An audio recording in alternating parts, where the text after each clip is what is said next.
అందరికీ నమస్కారాలు. ఈరోజు ఒకటో తారీఖు ఏం జరిగినా జరగకపోయినా, ఏం వచ్చినా రాకపోయినా, ఒకటో తారీఖు మాత్రము టైంకి మా పెన్షన్లు మాకు వస్తాయి, మా జీతాలు మాకు వస్తాయనే ఒక నమ్మకాన్ని ఈరోజు ఈ రాష్ట్రంలో మా ప్రభుత్వము ప్రజలందరికీ కూడా కలిగడం జరిగింది.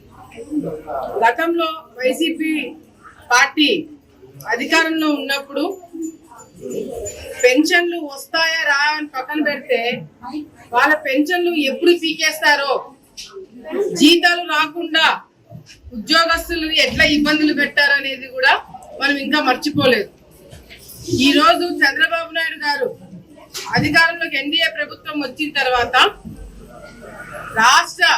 రాష్ట్రంలో లోటు బడ్జెట్ ఉన్నా కూడా వైసీపీ నాయకులు చేసిన అప్పులు ఆ భారం అంతా మన మీద పెట్టినా కూడా ఎక్కడ కూడా ప్రజలు ఇబ్బంది పడకూడదు అని చెప్పి ఒకటో తారీఖు పెన్షన్లు ఇవ్వడం ఎంత కష్టం అనేది, అది కూడా వాలంటీర్ సిస్టమ్ లేకుండా అధికారులతో ఏ విధంగా ఒకటో తారీఖు టైంకి రాష్ట్రం మొత్తం కూడా ఒకే రోజు పెన్షన్లు పంచడం అనేది అంత ఆషామాషి కాదు.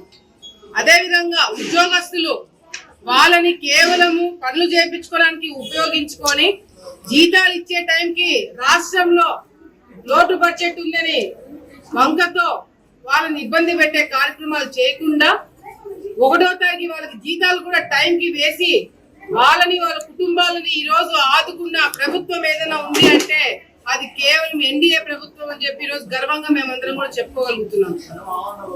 ఈరోజు వైసీపీ నాయకులు ఎంతసేపు వాళ్ళకి ఇప్పుడు ఏం చేయాలో తెలియట్లేదు, ఏం మాట్లాడాలో తెలియట్లేదు, ఎట్లా స్పందించాలో తెలియట్లేదు.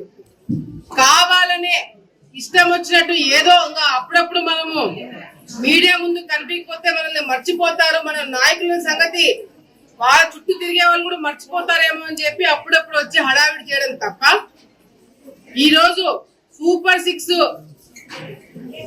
మీకన్నా ఎక్కువ నమ్మకము ప్రజలు ఈరోజు మా మీద పెట్టుకున్నారు కాబట్టే ఈరోజు మాకు ఇంత పెద్ద స్థాయిలో గెలిపించి మమ్మల్ని అధికారంలో కూర్చోబెట్టినారు. మీకు ప్రశ్నించే హక్కు కూడా లేకుండా మేం చేసింది కాదు. ప్రతిపక్ష హోదా ఇవ్వండి ఇవ్వండి ఇవ్వండి అని చెప్పి మొత్తుకుంటున్నారు. ప్రతిపక్ష హోదా ఇవ్వాల్సింది ఎవరండి? ఎక్కువ శాతము గెలిపించి సీట్లు ఇవ్వాల్సింది ఎవరండి? ప్రజలు చీగొట్టి అసహించుకొని మీకు ప్రతిపక్ష హోదా కూడా మీరు పనికిరారు, మా తరపున అంటే ప్రజల తరపున ప్రశ్నించే అవకాశం కూడా మీకు ఇవ్వమని చెప్పి ఈ రోజు మిమ్మల్ని ఒక సీదా సాదా ఎమ్మెల్యేలుగా మిమ్మల్ని అసెంబ్లీలో కూర్చోబెట్టినారు. ముఖ్యమంత్రి హోదా నుంచి మిమ్మల్ని కేవలం ఒక ఎమ్మెల్యే స్థాయిలో మిమ్మల్ని కూర్చోబెట్టినారంటే ప్రజలకి మీ మీద నమ్మకం పోయేలాగా మీరు చేసుకున్నారు. ఈరోజు బడ్జెట్ గురించి మాట్లాడుతున్నారు. ఏ రోజైనా ఈ 5 సంవత్సరాల్లో ఎప్పుడైనా వైసీపీ అధికారంలో ఉన్నప్పుడు ఏ రోజైనా బడ్జెట్ పెట్టినప్పుడు డిస్కషన్ ఎక్కడైనా జరిగిందా? ఎప్పుడైనా అసెంబ్లీలో తెలుగుదేశం పార్టీ నాయకులు మీరు మాట్లాడించినారా? బడ్జెట్ సమావేశాలు మమ్మల్ని పక్కన పెట్టి మీరు డిస్కషన్ మీ ఎమ్మెల్యేలు చేసినారా? ఏ రోజైనా క్వశ్చన్స్ వేసి పార్టీలో మీరే అధికారంలో ఉండినప్పుడు మీరే క్వశ్చన్లు వేసి మీ నియోజకవర్గంలో ఉన్న సమస్యలు మీరు ఎప్పుడైనా అసెంబ్లీలో చెప్పుకోగలిగినారా? ఆ అవకాశం జగన్ మాకు కాదు, మీకైనా ప్రతిపక్షంలో మీరు అధికారంలో ఉన్నప్పుడు మీకైనా ఇచ్చినాడా? లేదు. ఈ రోజు అధికారం పార్టీలో ఉండింది మేమే, ప్రతిపక్షం కూడా మేమే అయ్యి ఈరోజు సభని నడిపించుకుంటున్నాం. ఎక్కడ కూడా వన్ సైడెడ్ గా ఉండకూడదు. నియోజకవర్గంలో ఉండే సమస్యలు కావచ్చు, జిల్లాలో ఉన్న సమస్యలు కావచ్చు, రాష్ట్రంలో ఉన్న సమస్యలు మనమే గొప్పలు చెప్పుకోవడం కాదు, ప్రతిపక్షం కూడా ఉండాలని చెప్పి మేమే ఈరోజు ప్రతిపక్షం అయినాము. మేమే అధికారం పార్టీ, మేమే ప్రతిపక్షము. ఈరోజు రాష్ట్రం గురించి గతంలో ఆలోచించింది మేమే, ఆలోచించబోయేది కూడా మేమే. పనులు గతంలో చేసింది మేమే, చేయబోయేది కూడా మేమే. మీరు కేవలం జస్ట్ అట్లా పక్కన నిల్చొని చూస్తూ ఉండండి. రాష్ట్రాన్ని ఏ విధంగా అభివృద్ధి బాటలో పరిగెత్తిస్తామో మేము చేసి చూపిస్తామని చెప్పి కూడా ఈ సందర్భంగా వైసీపీ నాయకులకి తెలియజేసుకుంటున్నాం. పాపం మొన్న జగన్మోహన్ రెడ్డి గారు ఆయన ఎమ్మెల్యేలను తీసుకుని వచ్చినాడు. ఎంతసేపు ఉండగలిగినాడు ఎమ్మెల్యేలు తీసుకొచ్చి? ఎమ్మెల్యేలు ఎమ్మెల్సీలు వచ్చి ఎంతసేపు అసెంబ్లీలో కూర్చోగలిగినారండి? అసలు బడ్జెట్ లో ఏం పెట్టినారు? గవర్నర్ గారు ఏం మాట్లాడుతున్నారు? ఆయన ఒక పేజీ చదివే లోపలనే అసెంబ్లీ మొత్తం అల్లా కల్లోలం చేసేసినారు. చించి బడ్జెట్ ఆయన చదివే సమావేశం చించేసి అసెంబ్లీలో వేసి వెళ్ళిపోతున్నాడు వైసీపీ నాయకులు, ఎమ్మెల్యేలు. అసలు వైసీపీ ఎమ్మెల్యేలకు గెలుచుకున్న వాళ్ళు వాళ్ళ సమస్యలు వాళ్ళు చెప్పుకోవడానికి కూడా అవకాశం లేకుండా వాళ్ళ నాయకులే చేస్తున్నారు. ఇప్పుడు ఎమ్మెల్యేలుగా మేము గెలిచినాము, ఒకవేళ ప్రభుత్వం ఏదైనా పనులు చేసే విషయంలో లేట్ అవుతే ఈ రోజు మేము వెళ్ళి కొట్లాడగలుగుతున్నాం. మా పార్టీ అయినా మేమే వెళ్ళి కొట్లాడుకొని మా సమస్యలు చెప్పుకొని పనులు చేయించుకోగలుగుతున్నాం. వైసీపీ నాయకులు వాళ్ళ పరిస్థితి ఏంది? మీరు చేయరు, వాళ్ళని చేయనియరా? ఆ మాత్రం దానికి ఎందుకు మీరు పోటీగా నిలబడాలా? ఆ మాత్రం దానికి ఎందుకు మీకు ఎమ్మెల్యేలు కావాలా? ఆ మాత్రం దానికి ఎందుకు మీకు ప్రతిపక్ష హోదా కావాలా? ప్రతిపక్ష హోదా ఇస్తేనే వస్తాము అంటే ఇది అడగాల్సింది మమ్మల్ని కాదు, ప్రజలకు అడిగిపోండి. మళ్ళీ రాజీనామా చేసి మళ్ళీ ఉప ఎన్నికలకి పోదాము. అప్పుడైనా ప్రజలు మీకు ప్రతిపక్ష హోదా ఇస్తారా లేదా చూద్దాము. ఈరోజు రాష్ట్రాన్ని అప్పులు పాలన చేసి రాష్ట్రంలో అభివృద్ధి లేకుండా ఎక్కడ పడితే అక్కడ ఏది పడితే అది అమ్మేసి తాకట్టు పెట్టి అప్పులు తెచ్చుకొని వడ్డీలు తెచ్చుకొని ఈ రోజు కట్టలేని పరిస్థితి రాష్ట్రానికి తీసుకొచ్చి పెట్టింది వైసీపీ నాయకులు. ఎంతసేపు ఉన్నారు చంద్రబాబు నాయుడు గారు? అవును, చంద్రబాబు నాయుడు గారు చెప్తున్నారు లోటు బడ్జెట్ ఉంది, ఆర్థిక సమస్యలు ఉన్నాయి అని డెఫినెట్ గా మేము చెప్తున్నాం. చెప్పకుండా ఎట్లుంటామండి? ముఖ్యమంత్రి హోదాలో ఉన్నప్పుడు ఆయన వాస్తవాలు చెప్పకుండా ఆ దర్జాగా ఉన్నాం, బ్రహ్మాండంగా ఉన్నామని చెప్పుకుంటూ పోతారా? ఈరోజు మనకి విభజన జరిగిన తర్వాత కూడా లోటు బడ్జెట్ ఉన్నా కూడా ఎన్నో అభివృద్ధి కార్యక్రమాలు చేసుకోగలిగినాం. ఈరోజు ఆ లోటు బడ్జెట్ ని మీరు మూడింతలు ఎక్కువ చేసినారు. మూడింతలు ఎక్కువ భారము ఈరోజు మా మీద పెట్టినారు. తప్పకుండా పనులు చేస్తున్నాం. కేంద్రం నుంచి సపోర్ట్ వస్తుంది. మొన్న మన రాజధాని గత 5 సంవత్సరాలు రాజధాని అంటే ఏం చెప్పుకున్నామండి? ముఖం తిప్పుకొని వెళ్ళిపోవాల్సిన పరిస్థితి. ఆఖరికి విద్యార్థులు ఎవరైనా స్కూళ్ళల్లో కూడా ఆంధ్రప్రదేశ్ రాష్ట్రానికి క్యాపిటల్ ఏంటంటే ఎక్కడ కూడా 5 సంవత్సరాలు నేర్పిలేదంట. ఏమని చెప్తారు? సగం కన్ఫ్యూజన్ క్రియేట్ చేసి 3 ముక్కలుగా డివైడ్ చేసి రాష్ట్రాన్ని అల్లకల్లోలం చేసి ప్రాంతాల మధ్యన విభేదాలు తీసుకొచ్చి మేమేం కొట్టుకునేలాగా చేస్తున్నారు.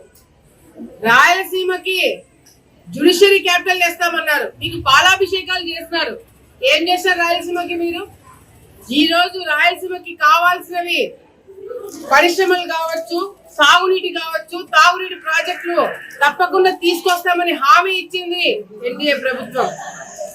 గతంలో కేంద్ర ప్రభుత్వము సాగునీటి ప్రాజెక్టులు సిప్ అనే ఒక కార్యక్రమం ద్వారా మేము ప్రాజెక్టులు కడతాము, మీరు ప్రపోజల్స్ పంపించామంటే కూడా పంపించలేని దద్దమ్మ లాంటి ప్రభుత్వం వైసీపీ ప్రభుత్వం. ఈ రోజు మేము వచ్చిన తర్వాత కేంద్రం దగ్గర నుంచి ఎటువంటి సహాయాలు ఏ డిపార్ట్మెంట్ నుంచి తీసుకోవాలో అన్ని విధాలుగా కూడా తీసుకొని మన రాష్ట్రాన్ని ఆదుకునేదానికి మేమందరం కూడా ఈరోజు ఎమ్మెల్యేలుగా మేము ఢిల్లీకి పోతున్నాం. ఢిల్లీకి పోయి కేంద్ర మంత్రులను కలిసి వాళ్ళ దగ్గర నుంచి సహాయం కోరి మన ఆలగడ్డ ప్రాంతం కూడా అభివృద్ధి చేసేదానికి మేము కూడా కృషి చేస్తామని ముందుకు మేము ఎమ్మెల్యేలను తిరుగుతుంటే వైసీపీ నాయకులు ఎంతసేపు ఉన్నా మాకు ప్రతిపక్షం కావాలని చెప్పి కొట్లాడుతున్నారు. ఒక చిన్న ఉదాహరణ చెప్తా. మొన్న మిర్చి యాడికి పోయినాడు గుంటూరుకి జగన్మోహన్ రెడ్డి గారు. అసెంబ్లీకి వచ్చి మీరు ఇదే మిర్చి రైతులకు సంబంధించిన దానిల గురించి మీరు ధర్నా చేసింటే, దానిల గురించి గవర్నర్ ముందర మీరు ఏదైనా మాట్లాడింటే మీకు అంతో కొంత మర్యాద ఉండేది. కూడా మీకోసం మీరు వాడుకున్నారే తప్ప ప్రజల గురించి మీరు మాట్లాడలేకపోయినారు. మిర్చి యాడికి పోయి 1 రోజు 2 రోజుల ముందు మిర్చి యాడికి పోయి రైతు సమస్యల గురించి మాట్లాడిన జగన్మోహన్ రెడ్డి గారు అసెంబ్లీకి రాగానే మిర్చి రైతులకు సంబంధించిన సమస్యల గురించి కాకుండా ఆయన గురించి ఆయన ఎందుకు అడిగినాడు అనేది ఈ రోజు మేమందరం కూడా ప్రజల తరపు నుంచి ఆయన ప్రశ్నిస్తున్నాం. దానికి సమాధానం వైసీపీ నాయకులు చెప్పగలుగుతారా? ఈ రోజు ఇసుక దగ్గర నుంచి చెప్పిన సూపర్ 6 పథకాల దగ్గర నుంచి రాబోయే పెద్ద ప్రాజెక్టుల వరకు అన్ని కూడా ఎన్డీఏ ప్రభుత్వం చేయబోతున్నారు. ఏదైతే తల్లికి వందనం స్కీము తొందరలోనే మొదలవ్వబోతుంది. ఆల్రెడీ గ్యాస్ సిలిండర్లు ఏవైతే హామీ ఇచ్చినామో 2 ఆల్రెడీ ఇవ్వడం జరిగింది. మరి 1 ఆల్రెడీ ఇవ్వడం జరిగింది, 2వది ఇప్పుడు ఇస్తాము. మళ్ళీ ఈ సంవత్సరంకి 3 సిలిండర్లు చేతికి రావడం జరుగుతుంది. అట్లా చెప్పినవన్నీ ఒకటి చేసుకుంటూ వస్తున్నాం. ఏది చేయలేకపోతున్నామండి. సంవత్సరంలో దాదాపుగా 3-4 హామీలు నెరవేర్చినాము. ఇంకా ఉండేది 2-3 మిగిలిపోయినాయి. అవి కూడా చేస్తున్నాము. జాబ్ మేళ ప్రతి మంత్ అన్ని నియోజకవర్గాల్లో పెడుతున్నారు. ఏ పని చేయకుండా పక్కన పెట్టేస్తున్నారు తెలుగుదేశం పార్టీ కానీ ఎన్డీఏ ప్రభుత్వం కానీ అని చెప్పి ఈ రోజు మేము డిబేట్లకి అడిగితే మీరు రాగలుగుతున్నారా? మేము సిద్ధము, అంటే మీ సిద్ధం కాదు, మాది వేరే సిద్ధం లేండి. మేము ఈ రోజు ఏదైతే మేము ఇవ్వలేదు, హామీలు మేము నెరవేర్చట్లేదు, జనాలను గాలికి వదిలేసామని చెప్పి మాట్లాడుతున్నారో ఆ చర్చకి రావడానికి మేమందరం సిద్ధం. మీరు సిద్ధమా?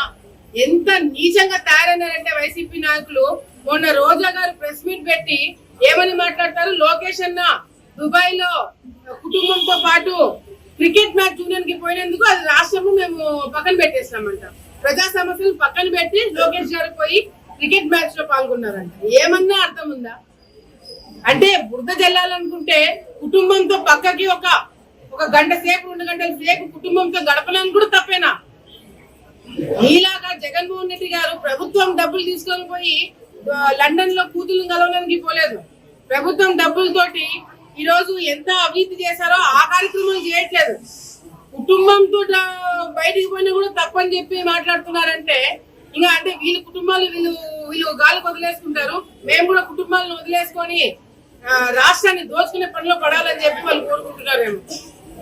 ఈ రోజు మేము ఒకటే తెలియజేసుకుంటాం, మీరు బురద జల్లాలనుకుంటే దాంట్లో ఏదైనా సబ్జెక్ట్ ఉంది, నిజంగా రాష్ట్రానికి ఏదైనా అన్యాయం జరుగుతుంటే మీరు బయటకు వచ్చి మాట్లాడండి. లేకపోతే మీ ముఖం పైన చీకొడుతున్నారు ప్రజలు, మిమ్మల్ని అసహించుకుంటున్నారు. మిమ్మల్ని ఆ 11 సీట్లు కూడా కాదుకుండా కేవలం 1 సీటుకి మాత్రమే పరిమితం చేస్తారు. ఎందుకంటే ఆ 1 కూడా లేకపోతే ఎవరి కోసం మేము గెలిచి అసెంబ్లీకి రావాలనుకుంటే వాళ్ళు ఈరోజు అసెంబ్లీలో కనిపించట్లేదు. ఈరోజు ఎంతో కసిగా తెలుగుదేశం పార్టీ, జనసేన, బీజేపీ వాళ్ళ మీద తప్పుడు కేసులు పెట్టి వాళ్ళని హింసించి వాళ్ళని ఓడించి వాళ్ళని ఇబ్బంది పెట్టాలనుకున్న వైసీపీ నాయకులు బుద్ధి చెప్పడానికి ఒక పక్కన ప్రజల కోసం గెలిచినా కూడా ఇంకో పక్కన వైసీపీ నాయకులు పెట్టిన అరాచకాలు, అక్రమాలకి ఫుల్ స్టాప్ పెట్టి ఎంతో మంది కసిగా ఈ రోజు గెలుచుకొని అసెంబ్లీలో కూర్చున్నారు. కానీ మా దురదృష్టం ఏంటంటే చాలా మంది ఎవరి కోసం అయితే అసెంబ్లీకి వచ్చామో ఈరోజు అసెంబ్లీలో కనిపించట్లేదు. మేమందరం కూడా కోరుకుంటున్నాము, అసెంబ్లీకి వైసీపీ నాయకులు వచ్చి కూర్చోవాలా, వాళ్ళ నియోజకవర్గంలో ఉన్న ప్రజా సమస్యలు తెలుసుకోవాలని చెప్పి కూడా ఈ సందర్భంగా తెలియజేసుకుంటూ, ఉన్న దాంట్లో బడ్జెట్ ఏ డిపార్ట్మెంట్ కి ఎంత పెట్టాలనేది నిర్ణయం తీసుకొని కరెక్ట్ గా ప్లాన్ చేసుకున్న పెట్టిన బడ్జెట్ ఇది. మనం గెలిచిన వెంటనే ఎన్డీఏ ప్రభుత్వం గెలిచిన వెంటనే బడ్జెట్ పెట్టుకున్నాము. అది 2-3 నెలలకి మాత్రమే పెట్టుకుంది. ఇప్పుడు పెట్టుకున్న బడ్జెట్ చాలా వరకు అటు రైతు సమస్యలు గాని, ప్రాజెక్టులు గాని, అదే విధంగా విద్యా రంగంలో గాని అన్ని రంగాల్లో కూడా ఈ రోజు మనకున్న దాంట్లో అన్ని విధాలు కూడా అడ్జస్ట్మెంట్ చేశాము. ఇది కాకుండా మరి క్యాపిటల్ డెవలప్మెంట్ కి, అదే విధంగా పోలవరం కి కేంద్రం మనకి సపోర్ట్ చేయడం ఎట్లాగో జరుగుతుంది. ఈ బడ్జెట్ లో పెట్టింది కాకుండా అదనంగా ఇంకా కావాల్సినవి తప్పకుండా బీజేపీ పైనుంచి మనకి సపోర్ట్ చేసి ఎన్డీఏ ప్రభుత్వం ముందుకెళ్ళడానికి అన్ని విధాలుగా కూడా సహకరిస్తుందని చెప్పి కూడా సందర్భంగా తెలియజేసుకుంటూ, అన్ని విధాలుగా కూడా ప్రజల్ని ఆదుకోవడానికి ఎన్డీఏ ప్రభుత్వం ఎప్పటికి కూడా ఉంటుందని చెప్పి కూడా సందర్భంగా తెలియజేసుకుంటున్నాం.